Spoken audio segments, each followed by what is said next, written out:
A paz do Senhor, amados irmãos, amados adolescentes, graças a Deus pela oportunidade que o Senhor nos concede de nós estarmos juntos para louvarmos o Teu nome, agradecermos o Teu nome. Em especial, em mais uma aula, estamos com a nossa 7ª lição e hoje com um tema muito especial falando o que Jesus fez na cruz. Porém, antes eu quero lhe agradecer, você adolescente, você mestre dos adolescentes, pais também que têm assistido às nossas lições. Tem sido, assim, um vídeo que tem tido muita aceitação por todos. Eu agradeço a vocês que têm vindo comigo nesta aula dos adolescentes. Porém, eu lhe convido para que ela possa crescer ainda mais. Não esqueça de se inscrever no canal e acionar as notificações para que você receba não somente os vídeos, aulas dos nossos adolescentes, mas também das demais classes, se esse for o seu desejo, e participar de todo o conteúdo do nosso canal. Maravilha! A nossa 7ª lição, então, vai dizer sobre o que Jesus fez na cruz. O nosso texto áureo, a nossa leitura bíblica, está em Marcos capítulo 15, versículos de 22 a 27, e depois o 33 ao 39. 22, Marcos 15, 22 ao 27, diz assim: E levaram-no ao lugar do Gólgota, que se traduz por lugar da caveira, e deram-lhe a beber vinho em mirra, mas ele não o tomou. E havendo-o crucificado, repartiram as suas vestes, lançando sobre eles sortes para saber o que cada um levaria. E era a hora 3ª, e o crucificaram. E por cima dele estava escrito a acusação: o Rei dos Judeus. E crucificaram com ele 2 salteadores, um à sua direita e o outro à sua esquerda, cumprindo-se a escritura que diz: e com os malfeitores foi ele contado. Agora o versículo 33 vai dizer assim: chegada a hora 6ª, houve trevas sobre toda a terra, até a hora 9ª. E a hora 9ª Jesus exclamou com grande voz, dizendo: Eloi, Eloi, lema sabachthani. Isso traduzido é: Deus meu, por que me desamparastes? E alguns dos que ali estavam ouvindo isso diziam: eis que chama por Elias. E um deles correu a embeber uma esponja em vinagre e, pondo-a numa cana, deu-lhe a beber, dizendo: deixai, vejamos se virá Elias tirá-lo. E Jesus, dando um grande brado, expirou. E o véu do templo se rasgou em 2, de alto a baixo. E o centurião que estava defronte dele, vendo que assim clamaram e expirara, disse: verdadeiramente, este homem era o Filho de Deus. Houve conversão já ali, naquele momento, do centurião, e também no ato da cruz, no momento da cruz, um dos ladrões também vai se converter ao nosso Senhor e Salvador Jesus Cristo. Quais são os 3 objetivos de nossa lição? Primeiro, aprender a história da crucificação. Entender que a morte de Jesus nos trouxe vida e perceber que a morte de Jesus nos reconciliou com Deus. Vamos descobrir? Vamos lá? Vamos ver o que esta lição traz para nós de importante, como tem sido nas demais. Essa não será diferente. Antes da crucificação, Jesus se reuniu com seus amigos e mostrou-lhes como seria o futuro deles neste mundo sem a sua companhia física. Após, buscou a face do Pai em oração no jardim do Getsemane. A gente fala Getsemane, mas na verdade a pronúncia é Getsemane. Em seguida foi preso, enfrentou um julgamento injusto na qual foi condenado. Nesta aula, estudaremos a história da crucificação e as implicações do sacrifício do Redentor. Você tem ideia do que Jesus passou por te amar? Você tem ideia? Você consegue mensurar o que Jesus passou na cruz do Calvário por amar você, por ter olhado do céu e visto que tanto para você quanto para mim não tinha jeito, só Ele mesmo podia fazer isso, mas o preço que Ele pagou foi um preço muito alto, um preço muito caro. Mas o interessante é que no meio disso tudo, o escritor Isaías, o profeta Isaías, vai dizer que ele ficou satisfeito com o resultado. Vamos aprender? Vamos lá? Hora de aprender. Primeiro tópico vai dizer assim: ele se entregou por nós. Uma noite de oração.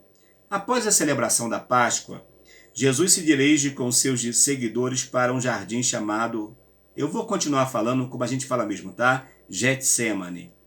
Ali ele se isola com Pedro, Tiago e João para orar, preparando-se para cumprir sua missão como Cordeiro de Deus.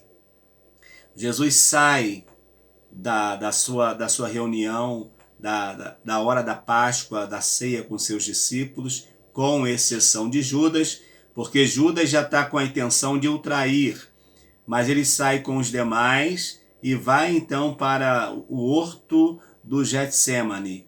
E ali ele deixa os seus discípulos à parte e levam desses discípulos 3 discípulos, que eram os mais próximos, Pedro, Tiago e João. E quando chega em determinado lugar, ainda lá no horto, Jesus fala: olha, vocês fiquem aqui, mas orem comigo, intercedam comigo, e eu vou ali mais à frente a orar. Jesus vai orar e quando volta, encontra eles dormindo. E assim acontece por mais de 2 vezes. Jesus vai encontrá-los dormindo. Jesus vai dizer: olha, gente, vocês não puderam velar comigo só um pouquinho? Vela comigo um pouco. Mas um dia eu estudando uma mensagem para falar sobre isso, sobre esse assunto, o Senhor falou ao meu coração exatamente isso, que tem coisas, por mais que nós tenhamos amigos, que nós temos que passar sozinhos. O próprio Senhor Jesus, tendo seus amigos aqui na terra, tendo os seus discípulos, ele, na hora crucial de oração, os seus discípulos não aguentaram, estavam dormindo, enquanto ele estava intercedendo. É assim mesmo. O importante é ter a convicção que a resposta vem do céu, a resposta vem do Senhor. Os discípulos, porém, não conseguiram orar e dormem durante a madrugada. Jesus encontra sozinho, isolado, extremamente angustiado. Você consegue imaginar isso? Não. Nós, por mais que a nossa mente, por mais que nós tentemos compreender isso, para nós é difícil. Mas há um relato bíblico que nós acreditamos que é a verdade. Que lá a agonia, a aflição de Jesus foi tão intensa que seu suor se transformou em sangue, ali caindo até o chão. Nós vamos entender que a agonia, a aflição de alguém pode levar a isso, mas nós não temos nem noção do que seria esse sofrimento. Mas ele fez tudo isso, sabe por quê? Porque ele nos amou de uma forma maravilhosa. E é lá, nesse momento, devido à sua aflição, devido àquilo que ele está vendo, o que vai acontecer com ele no Calvário, ele vai dizer: Pai, se possível, passa de mim este cálice, ou seja, passa de mim este momento. Mas depois ele mesmo vai dizer: mas todavia não seja feita a minha, mas a tua vontade. Então nós vamos entender que Jesus, mesmo tendo a sua vontade, ele abriu mão da sua vontade para cumprir a vontade do Pai, para fazer com que a vontade do Pai estabelecesse e nós, eu e você, alcançássemos a salvação das nossas almas. Jesus está lá com eles, mas Judas saiu. Judas já havia tramado com os principais dos sacerdotes, com o sumo sacerdote, que ia entregar Jesus na hora certa. Então ele já fala, olha, eu vou lá, eu vou chegar, eu sei onde, já está tudo marcado. Ele já falou para nós que quando sair da Páscoa, nós vamos para o horto do Getsêmani, vamos orar lá um pouquinho. Então, quando eu chegar lá, vocês ficam observando, aquele que eu beijar, esse é que vocês devem prender, tá bom? Esse que é o Jesus. Jesus fez tudo por ele, e ele traiu Jesus com um beijo. Sim, e acontecem essas coisas. Você faz tudo por alguém, você ajuda alguém, mas a pessoa não fica feliz. Ainda assim, ela vai te trair. Talvez você, adolescente, ainda não passou por isso na sua vida, mas pode ter certeza que isso é coisa de ser humano. Então vai chegar um dia também que você vai sofrer essa decepção de ser traído por alguém.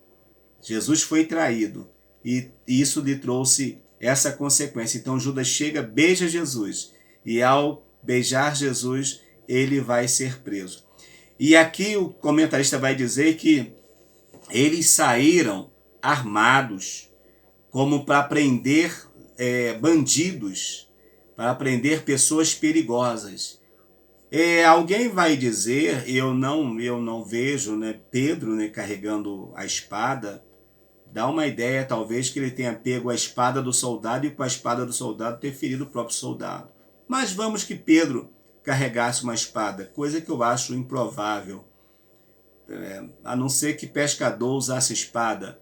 Eu acho meio difícil. Mas os servos do Senhor, os discípulos de Jesus, não estavam acostumados com guerra, com armas. Mas eles foram preparados, os soldados foram preparados para tudo. Se precisasse fazer uma carnificina para levar Jesus, eles levariam. E se qualquer coisa, se Jesus reagisse, até Jesus seria levado morto também. Mas eles foram mesmo cheio de ira para cumprir o intento. Porém, o que vale a pena destacarmos nisso tudo, que Jesus não foi assassinado, que Jesus não foi pego à força, não. Jesus se entregou. Eles chegam e perguntam, quem é o Messias? Ele fala, sou eu. E quando Jesus fala, sou eu, então eles caem por terra. Mas mesmo assim Jesus vai se entregar, por amor de toda a humanidade. O julgamento. O julgamento, ele foi o pior julgamento que alguém pode presenciar. Parecia até um tribunal do crime. Nenhum julgamento a pessoa é presa na madrugada, presa à noite, já início da madrugada. Ninguém é preso à noite. Ninguém tem o seu julgamento na madrugada e já vai receber a sentença já na manhã do outro dia. Não, irmão, isso foi um julgamento muito difícil, muito terrível. Mas Jesus passou por tudo isso. Jesus vai ser levado para o Sinédrio, onde estavam reunidos, assim, vamos para nós entender, uma linguagem mais fácil, onde estavam reunidos os grandes religiosos, a casta dos religiosos mais poderosos estavam ali. Um total de 70 homens compunha o Sinédrio, eles estavam ali. Então, eles vão inquirir de Jesus, vão levantar ali no Sinédrio, vão trazer, vão forjar testemunha de alguém vai dizer que Jesus disse que era o rei dos judeus, que Jesus disse que era Deus. Vão inventar um montão de história para poder prender o Senhor Jesus. E eles fazendo isso, agora eles já preparam o documento, manda para Pilatos, fala, Pilatos, olha, esse homem aqui é isso, e ele disse que é rei dos judeus. A ideia, quando eles mandam para Pilatos, é como ele falou que ele era rei dos judeus, aí Pilatos ia orar e fala, então vou condenar, porque não pode ter rei se Roma não determinar, porque quem manda sou eu. Mas quando chega lá, Pilatos não encontra nenhuma falha em Jesus. Não encontra nada em Jesus. Pilatos manda então Jesus lá para Galiléia, onde estava Herodes. Quando chega lá, Herodes também não vê nada, porque Herodes conhece o povo, sabe da inveja do povo, como o povo era, e Pilatos também era inteligente, sabia que havia uma inveja muito grande contra Jesus. Herodes manda novamente para Pilatos. Pilatos então tenta de alguma forma libertar Jesus, mas sem sucesso, porque a cidade está alvoroçada e todo mundo estava querendo que Jesus fosse crucificado. Por quê? Os religiosos estavam incitando a multidão. Então eles começaram, olha, vocês começam a gritar, morte a Jesus, que Jesus morra, que Jesus seja crucificado. Crucifica Jesus. E Barrabás, então, vai ser chamado, porque havia essa tradição de soltar um ladrão, alguém que fosse perigoso nessa época podia receber o perdão, que era um costume antigo, e Pilatos achou isso aí no costume do povo. Então ele fala, gente, eu tenho aqui um ladrão, um assassino, e tenho Jesus. Quem vocês preferem que seja solto? Mais uma vez o povo grita, crucifica Jesus e solta Barrabás. Ele pede água, lava as mãos e Jesus então vai ser crucificado. Quando Jesus ele é julgado, condenado, ele vai sofrer os maiores flagelos que alguém pode sofrer. Jesus vai ser espancado, Jesus vai ser esbofeteado, vai ser chicoteado, vai ser cuspido, enfim. Jesus vai sofrer todo tipo de escárnio, os piores possíveis, vai acontecer com o nosso Senhor Jesus. Mas ele não recua, ele não volta atrás. Os chicotes que batiam no Senhor Jesus tinha osso que formava, eles faziam tipo um anzol, e ali, quando batia na carne de Jesus, arrancava até pedaço. Alguém diz que dava para ver até as costelas do Senhor Jesus. Foi assim. Isso Jesus passou porque nos amou. A crucificação. Jesus passou por todo tipo de agressão que seus acusadores se sentiram à vontade para fazer, mediante a permissão de Pilatos. Em seguida, os soldados lhe entregaram a cruz e levaram até o local da execução, que é o Gólgota, ou o Caveira, né? E chegando lá, no Gólgota, Jesus é crucificado entre dois ladrões. Jesus é crucificado, Jesus é colocado no meio, entre dois ladrões. E lá vai ter alguns acontecimentos. Lá Jesus, na cruz, antes da sua morte, é registrado as últimas palavras do Senhor Jesus. A primeira palavra que o Senhor Jesus vai dizer na cruz é: Pai, perdoa-lhes porque eles não sabem o que faz. Jesus vai dizer para um dos ladrões, aquele que está à sua direita, que fala: Senhor, lembra-te de mim quando entrares no teu reino. Jesus diz para ele: hoje mesmo estarás comigo no paraíso. Jesus olha, terceira palavra, Jesus olha para Maria e para João e fala: mulher, eis aí o teu filho. João, eis aí a tua mãe. A quarta palavra é quando ele se sente abandonado na cruz, ele fala: Eli, Eli, lama ou lema sabachthani. Quer dizer, Deus meu, por que me desamparaste? Quinta palavra de Jesus: tenho sede.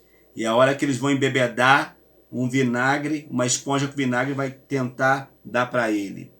A sexta palavra, Jesus está dizendo: está consumado. Pai, tudo que eu tinha para fazer aqui eu fiz, está consumado. A obra é perfeita, não precisa fazer mais nada para que eles sejam salvos.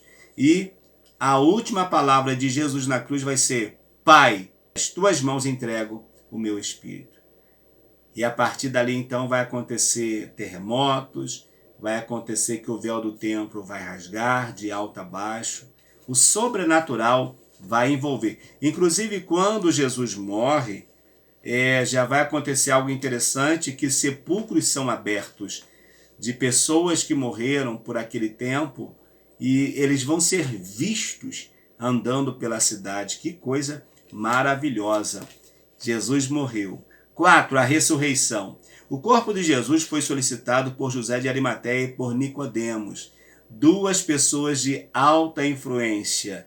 Pediram o corpo do Senhor Jesus para dar a Jesus um sepultamento digno. Eles não consentiram que Jesus ficasse na cruz como os demais ladrões. Então eles pedem o corpo de Jesus e vão dar para Jesus um sepultamento digno. Jesus então é colocado lá em um sepulcro virgem, um sepulcro que nunca havia sido usado. Jesus vai ser sepultado lá naquele sepulcro e com toda a observação das autoridades. Inclusive a pedra que está lá foi selada com anel para que ninguém tirasse, né? O selo do Pilatos estava ali. Ninguém podia remover aquela pedra, ninguém humano, né? Mas só que o poder dos homens jamais pode combater com o poder do Senhor. Pela manhã, na madrugada, início da manhã, finalzinho da madrugada, as mulheres vão lá. Para quê? Para ungir o corpo de Jesus. Só que vocês se lembram que Jesus ele foi jantar em uma casa e lá a mulher já jogou sobre ele um nardo puro, um perfume puro. E ele fala, gente, vocês não fiquem preocupados com isso não, porque o que ela está fazendo hoje, ela já está me preparando o meu corpo para a morte. Já está preparando. E aí nós vamos entender, porque quando eles vão lá para colocar perfume no corpo de Jesus, né, já não encontraram mais o Senhor Jesus, porque Jesus já não estava mais preso ao corpo físico humano, mas já tinha ressuscitado com um corpo glorioso, com um corpo maravilhoso. E elas apressadamente saem para contar aos discípulos. Os discípulos, devido à sua tristeza, não vão acreditar que Jesus ressuscitou. Pedro com João vão ao sepulcro e quando chega lá encontra realmente a pedra removida e o mestre já não estava mais ali. Depois disso, Jesus vai se apresentar perante eles e Tomé não vai estar, e depois eles falam, Tomé, nós vimos a Jesus. Tomé vai dizer, olha, eu só acredito se eu ver as marcas dos pregos em suas mãos. Olha, mas depois Jesus se apresenta a Tomé, eu estou aqui, Tomé, coloca a tua mão, como você disse que se eu acreditar que colocasse a mão, então aqui, coloca a tua mão e vê que sou eu mesmo. Jesus fica mais 40 dias depois da sua ressurreição com os irmãos.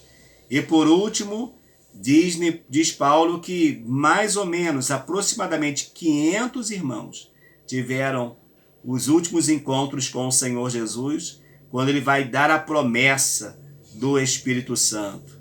Ele vai dizer, olha, ficai na cidade de Jerusalém até que do alto sejais revestido de poder. Então nós vamos ver Jesus aparecendo, Jesus comendo, Jesus se alimentando, algo assim tremendo, algo maravilhoso. Foi a ressurreição. Aquele domingo nunca mais foi o mesmo. Por isso que nós temos o domingo como dia do Senhor. Ah, pastor, mas nós somos do sábado. Não tem problema. Adore o Senhor Jesus também no sábado. Ah, eu sou da sexta. Adore o Senhor Jesus na sexta. O importante é você saber que na vida do Senhor Jesus teve um domingo da ressurreição. E na tua vida também teve o dia da ressurreição, em que o Senhor transformou por completo a sua vida. Ele morreu para dar a vida.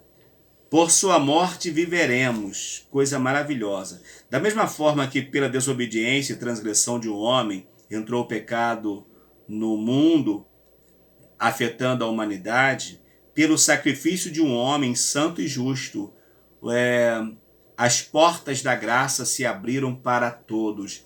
Por Adão veio o pecado, por Jesus veio a resposta de vida eterna. Como Cristo venceu a morte, ressuscitando dentre os mortos, nós também ressuscitaremos. Paulo vai dizer que assim como ele é, nós o veremos. Maravilha, não é verdade? Porque por sua morte fomos libertos da condenação. havia uma sentença contra mim, contra você. O salário do pecado é a morte, porque todos pecaram e destituídos estão da glória de Deus. Mas agora Romanos 8:1 vai dizer, né? Portanto, agora nenhuma condenação há para aqueles que estão em Cristo Jesus, que não andam segundo a carne, mas segundo o Espírito. Jesus nos livrou do pecado. Jesus nos livrou de tudo que pudesse trazer para mim e para você uma opressão e uma separação de Deus. Terceiro tópico, e concluindo, diz: reconciliou-nos com o Criador, com o Pai, para ficar melhor, né? O véu se rasgou.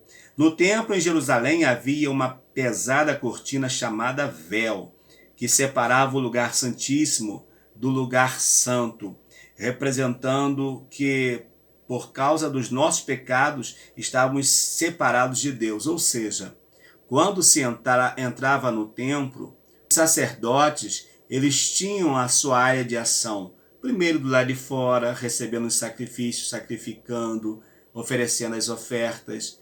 Dentro ali já tinha um espaço aonde o sacerdote trabalhava também ali no lugar santo, mas havia um véu que separava o lugar santo do lugar santíssimo. O lugar santíssimo só podia entrar uma vez por ano, quando o sumo sacerdote oferecia a oferta ao Senhor pelo pecado de todo o povo. Jesus, como nosso único, maravilhoso sumo sacerdote, entrou também na presença do Pai, sendo ele mesmo sacrifício. E quando ele entra, sendo ele mesmo sacrifício, o sacrifício de Jesus foi aceito, porque não foi sacrifício de uma outra pessoa. O sumo sacerdote levava consigo a marca do sacrifício de um animal que havia sido morto, um bode que havia sido morto para isso. Mas Jesus não foi um bode, Jesus foi o cordeiro que foi oferecido por nossos pecados, oferecido para resgate das nossas vidas. Então nós vamos entender que nesse momento, quando Jesus fala: Pai, está consumado, nas tuas mãos entrego o meu espírito, o véu rasga de cima a baixo. Se fosse ao contrário, de baixo para cima, alguém poderia dizer o seguinte: alguém foi lá e cortou. Não, foi o próprio Deus que disse: a partir de hoje, se você quiser, filho e filha, não terá mais separação entre eu e você.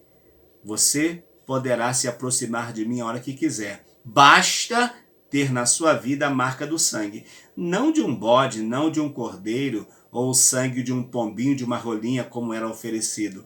Mas se você tiver o sangue do meu filho na sua vida, o caminho está aberto. Agora não precisamos mais de um sacerdote para interceder por nossos pecados, porque Cristo é o nosso sumo sacerdote, como escreve o escritor aos Hebreus. Ele se tornou o único mediador entre Deus e os homens, e assim podemos ter um relacionamento direto com Deus. Ou seja, não precisa ter um intermediário. Sempre o homem gostou de ter outra pessoa para orar, para interceder. Até hoje, na igreja, irmãos, orem por mim. Tudo bem, nós podemos orar e esse é o nosso dever. Mas cada um precisa ter em mente que ele também pode entrar na presença do Senhor a hora que for necessário, a hora que precisar. O Espírito Santo foi enviado. A morte de Jesus também nos garantiu que o Espírito Santo fosse enviado. Ele disse: se eu não for, o Consolador não virá. Palavras de Jesus lá nos capítulos 16, 17 de São João. Jesus vai falar sobre isso, sobre a vinda do Espírito Santo, a missão do Espírito Santo, que é tríplice: convencer o homem do pecado, da justiça e do juízo. Jesus, antes de subir ao céu, quando lá no Monte das Oliveiras ele vai deixar a promessa: ficai na cidade de Jerusalém, até que do alto sejais revestido de poder. Jesus vai e depois de 10 dias, o Espírito Santo vem. no dia de Pentecostes, que era 50 dias após a Páscoa, naquele dia, naquela festa, Jerusalém lotada, o Espírito Santo desce ali no cenáculo, desceu e está até hoje atuando na vida da igreja. O Espírito Santo é quem nos ensina, orienta, capacita, revela, dá discernimento e sabedoria para que consigamos viver e fazer a vontade de Deus. Ele é quem nos consola e dá força para que enfrentemos as dificuldades ou adversidade. E é quem intercede por nós. Inclusive, há um texto que vai dizer que o Espírito Santo ele intercede por nós com gemidos inexprimíveis. Outro texto vai dizer que quando nós não sabemos pedir, o Espírito Santo pede por nós. Porque às vezes queremos uma coisa e pedimos outra. Mas Ele, que nos conhece, Ele vai lá na nossa necessidade. E na nossa necessidade, Ele vai falar com o Pai e o Pai vai nos atender. Chegamos à conclusão. Você chegou comigo até agora na lição. Já se inscreveu no canal? Já deu o seu like? Olha, o teu like também é muito importante para que a lição seja recomendada pelo YouTube.